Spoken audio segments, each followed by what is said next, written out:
السلام عليكم ورحمة الله تعالى وبركاته. مرحبا بجميع متابعينا الكرام. الفيديو هذا راح نتحدث حول كيفية خداع الأولياء من قبل بعض المعلمين. طبعا حاشا لي ما يستاهلش، يعني كاين اساتذه الله يبارك عندهم ريزلتا، بصح كاين اساتذه ما عندهمش ريزلتا نهائيا. كيفاش يتم خداع الاولياء وخداع التلاميذ بفيديو قصير فقط؟ دركا كل واحد فينا يحاول يبرز الجانب الايجابي فقط، السلبي ما ينعتوش، خاطرش السلبي راح يهلكو والايجابي راح يزيد يطلع له المورال ويخليه يمشي قدما. مليح، انا نعرف اساتذه الله يبارك ذو كفاءه عاليه ما شاء الله، يخدموا تحت الطرف، تلقى عنده 50 70 80 في الفوج وما تعرفوهمش نهائيا، ما عندهمش علاقه خلاص بمواقع التواصل الاجتماعي. الخبره تاعهم والكفاءه المهنيه تاعهم هي اللي خلاتهم يوصلوا للشيء اللي وصلوا له. ما تعرفوهمش خلاص الاساتذه هذو، بصح تلقاه يدير دروس الدعم عنده 100 في الفوج و100 يخرجوا بكل فاهمين تلموا الكفاءه المهنيه والعمل باحترافيه. نوليو للموضوع تاعنا. تلقى واحد يقري مثلا 50 تلميذ، مثلا نفرضوها في الزوم 50 تلميذ في الزوم، من 50 هادو على الاقل كاين 10 ممتازين، 10 تلاميذ ممتازين، سما العلامات تاعهم هذه راح تكون مثلا فوق 17 16 17 18 19 حتى 20. هادو 10 تلاميذ. من بعد كي يعقبوا الاختبارات بيان سور التلميذ فرحان، يبعث للاستاذ تاعو العلامه هذيك، يقول له انا راني تحصلت على علامه 19، واحد تحصلت على علامه 20. مليح مليح. واش يدير حبيبنا؟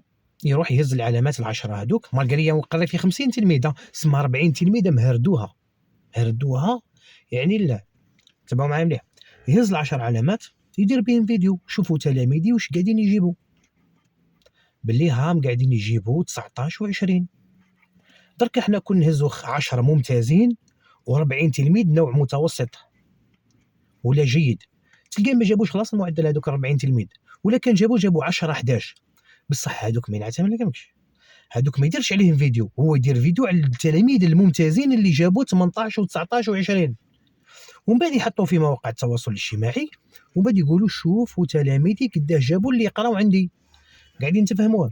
درك لي بارون ديالها بيتخلعوا، يقول لك ولادنا، يقول لك مادام هذا قاعدين يجيبوا عنده العلامات هذو مالغري 10 نقاط فقط، وكان اللي قل.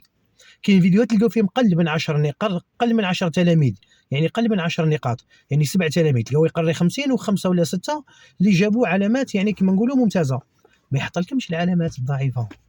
داكور، داك مثلا ندخل للقسم نقول للتلاميذ نصف التلاميذ اغبياء، يا اخي تشنفوا بكل ويهزوا خشومهم وهكذا وهم، صح ولا لا؟ ما يعجبهمش الحال.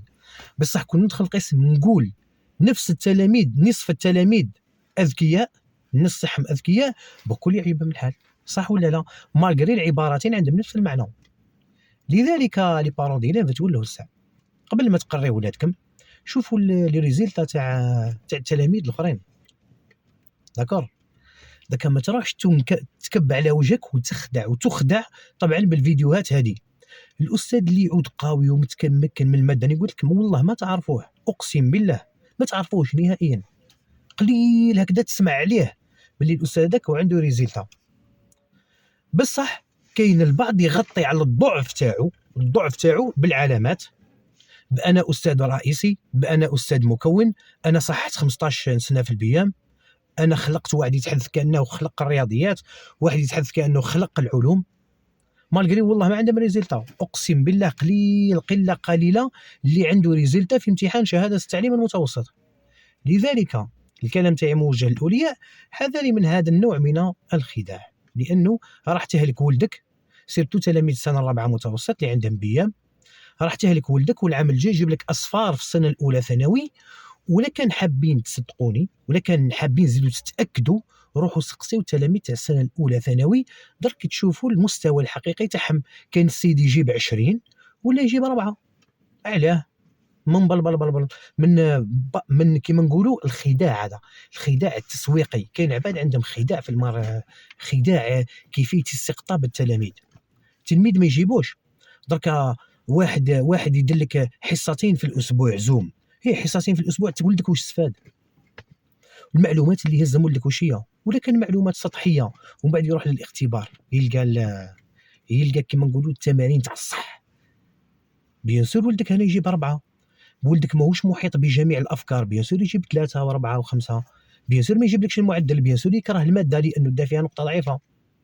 لذلك حذار يا لي بارون ديالك، اولياء الامور، حذاري ثم حذاري من هذا الخداع. على بالي نتوما الغالب نتوما تسمى ولدك تخمم على مصلحته، تلقى استاذ حط مثلا فيديو نقاط تلاميذي تخدع بهذا الامر.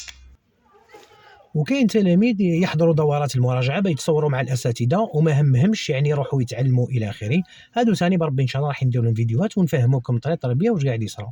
انا من باب النصيحه ما يضيعوش ولادكم، لانه هذا الاستاذ مو راح ينفعك، مو راح يضرك، ومصلحه ولدك هي الاولى. السلام عليكم.